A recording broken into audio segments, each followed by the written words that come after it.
আবার শুধু আমলে সলিহা দ্বারাও আপনি পার পাবেন না যদি ঈমান না থাকে। শুধু আমলে সলিহা দ্বারা পার পাইলে রাসূল পাক সাল্লাল্লাহু আলাইহি ওয়াসাল্লাম আপন চাচা আবু তালিব তিনি কিন্তু ঈমান আনেন না, কিন্তু জীবনে কোনো অন্যায় কাজ করেন না। বলেন সুবহানাল্লাহ। ঈমান আনেন না কিন্তু জীবনে কোনো অন্যায় কাজ করেন না।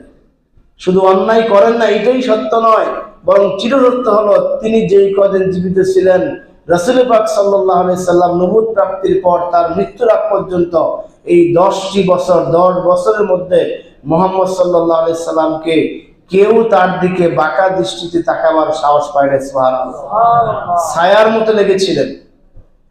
এমন কি ছিল শেষের 3 বছর শিয়ার আবু তালেব বলা হয় 3 বছর যখন 54 জন সাহাবী একসাথে মুসলমান হয়ে 54 জন সাহাবী জেলখানে আবদ্ধ ছিলেন, সেখানে আবু তালেবও তার সাথে জেল কেটেছেন। বলেন সুবহানাল্লাহ।